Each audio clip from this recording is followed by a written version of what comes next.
Today I'm going to do a review of something a little different in the coffee world. I am going to review the Hatfield London Nitropress. So basically what this thing is it looks like a fancy little whipping cream siphon, but it is deemed to make nitro cold brew at home.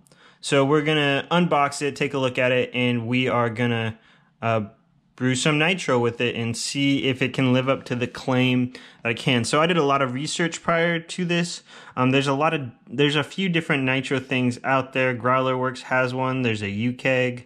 I think there's an iKeg. There's a lot of different things out there. So I did some research and ended up settling on this. So first off, I just want to note that this is the 500 milliliter Nitropress. It does come in 1,000 milliliters. This also came in a nice little Nitropress bag too, but there you can see the boxing. So it requires N2 chargers, which is different than some of them. Some of them require C2O chargers or N2O chargers, but apparently you need N2 chargers to actually make nitrogen. So those come separately in packs of 10. They're boiled down to be roughly $1 a piece after the Nitropress, and the Nitropress itself does not come with one. So let's just, there we go. So we're gonna slide this off, and this box is designed super well. So starting off, we have this little thing right here which explains nitro in 3 easy steps. Fill the canister, add nitro, give it a shake, and dispense through the nozzle, and it should look like that.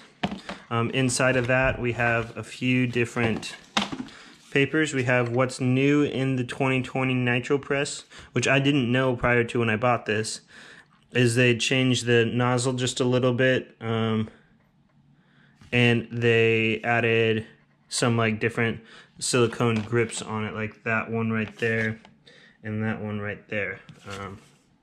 Got another little card explaining the difference between CO2, N2, I think I said C2O, and then N2O, and explain the difference between those and why that is. And apparently you can use this thing with CO2 cartridges. Their Instagram handle right there, and their instruction manual and user manual right there. So it explains what happens if there's too much foam or not enough foam. So starting off, we have this, and I apologize if it is a little dirty. I do use it.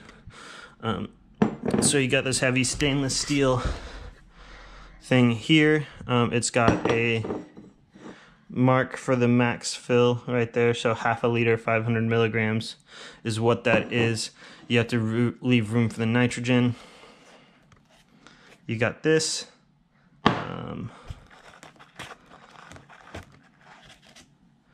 And part of the nozzle, another part of the nozzle. One thing I've found already from this is because it comes apart so well and so easily, it actually is pretty easy to clean and get through all of those little nooks and crannies. And then, oh, that one's a little harder to get out. As you can see, the box is pretty well done in there. And you got the lid, and then this little brush. So the nice thing about this Hatfield Nitropress right off the bat is the fact that it does, you can leave it in the fridge. So after you make, say you want like an 8-ounce drink of nitro, you can leave the rest of it in the fridge. This little thing comes out too, so you can even get deeper cleaning on it and go right through that. So you'll slide this in there, you'll depress this handle, and you'll screw on this, and there's instructions for all of this too as well on there, so that's not too difficult. Just drop that there. The blue side always goes down, and then screw on that. There's nice O-rings, so leakage hasn't been a super big problem. Everything feels super high quality on this thing. Really durable. And then you slap this O-ring right there. And then this thing, I don't understand this thing really. This is a plastic. It looks nice, but it's plastic little cap for this. This is where the nitro cartridges go. You basically, I'm not going to do it quite yet.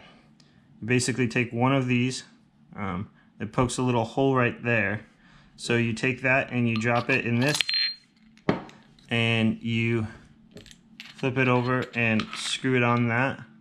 I always just leave this thing on even when it's in the fridge after I use it until I make my next batch. But I think you can just take that off and put that lid on there if you want to. But it's really not that useful to me. I don't use it very much. So I guess now, since we have assembled it, now that you have seen it unboxed, I'm very thrilled with the packaging and the way that they did all this.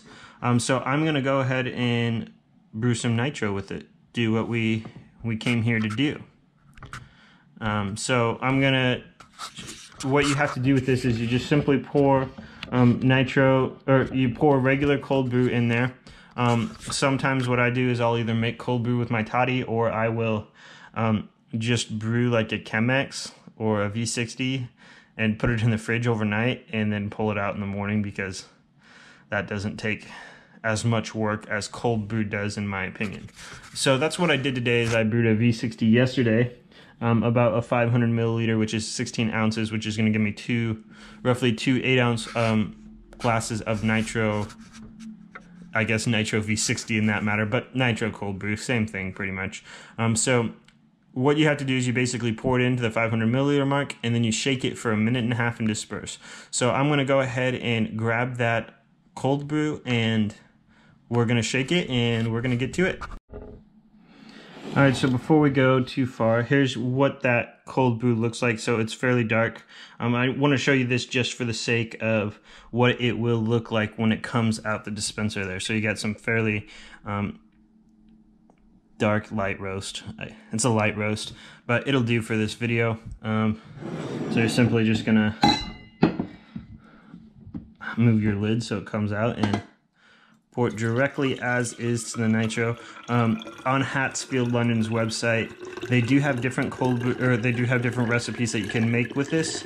Nitro old fashions, strawberries and cream tea, a lot of different things. Most of those recipes have been fairly good. I've enjoyed them myself. I've done the majority of them, and I've been quite happy with it.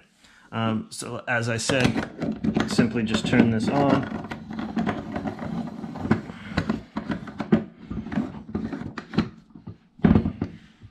Make sure it's nice and tight, all the seals are on, and that dispenser is on. That's nice and tight. And then you're simply just gonna take this and put it right here, and you're gonna wanna shake with the nozzle toward the ceiling, and watch, you're gonna hear the gas kind of go into the Nitropress.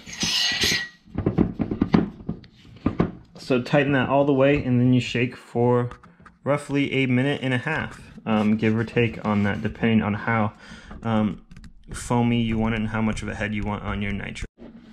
Alright, we are back. It is nice and shaken up. So usually when I pull it out of the fridge, I still shake it a little bit to remix the nitro. But what you're going to do is you're going to take it, flip it fully upside down like that. Simply just click that handle, and you dispense it. And we're going to fill it about halfway. Okay, more than halfway. I lied on that. My bad. Alright. Again, there's no milk or anything added to it. That's kind of what nitro does, is it add all those little nitro bubbles. So we're just going to take a look right there, and you'll watch it cascade up. I'm just going to move the camera. That makes more sense than trying to hold it and balancing it.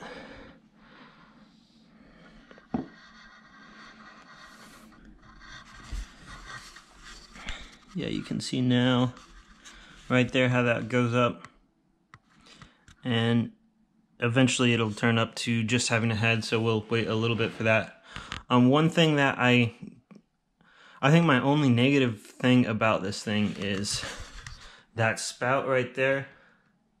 If you try and reshake it after you dispense for the first time, so say you put it in the fridge for a day, dispense it, basically what happens is some leftover cold brew falls out that spout and gets everywhere. So what I have to do is I have to cover it with my thumb. So just be a little cautious when you're redoing it. You can look at all of those nice little tiny bubbles that they got in there. So it's doing really, really well. It's very, very, very, very foamy. And very, really impressive when you consider how small this thing. It's nice as a little to-go thing. I would say you could probably bring it traveling, but if you're on a plane, you probably can't have N2 chargers. I don't really know though.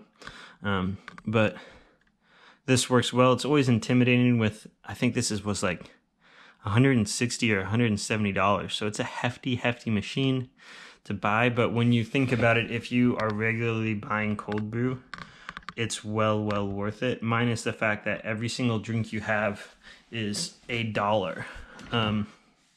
So basically, like, you have to make like a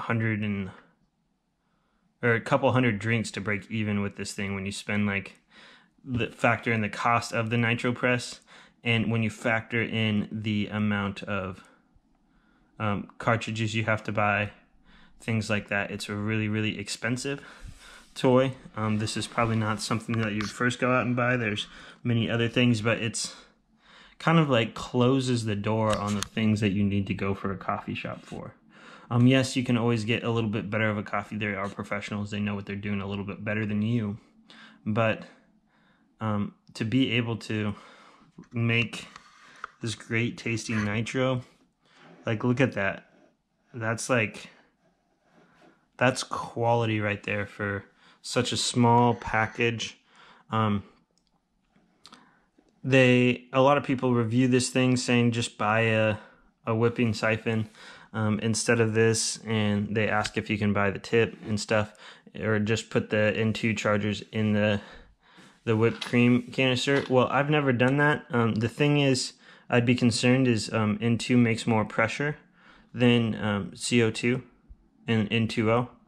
So this is like way more heavier duty than anything else. Also, this tip is designed specifically to dispense nitro, which you cannot buy this tip anywhere else.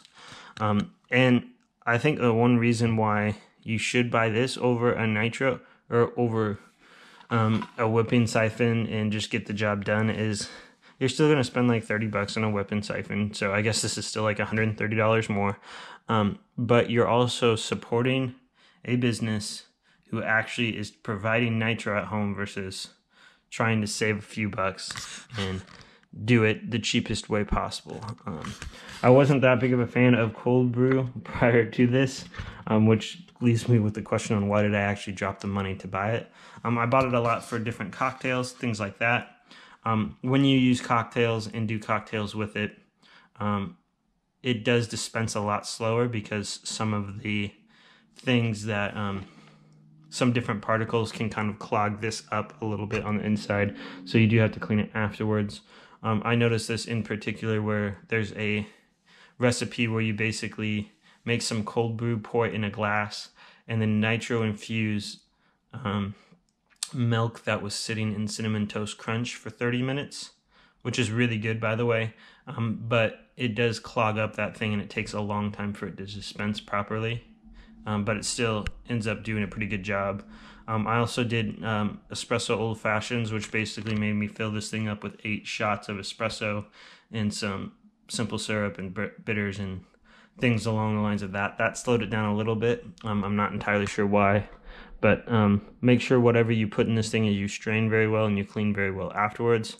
But especially for just making a cup of nitro, it does a pretty darn good job, I would say. Nice creamy mouthful for a summer day. So you can buy this on Prima Coffee. You can buy this on Amazon. You can buy this on Hatfield London's website, which you can see there on the side of the box. And there's, it's going to be roughly the same place anyway. Sometimes you can get some pretty good deals for Amazon with like 40 cartridges with it, so an additional $40 value. Where I buy my cartridges, I found it's cheaper on Prima Coffee if you buy 5, and you can get the free shipping for 5 boxes, so you get 50 cartridges. If you want to see any different video, if you want to see other recipes in this, shoot me a message, comment below, but most importantly, please subscribe and continue to stay updated with my videos and support me as a YouTuber.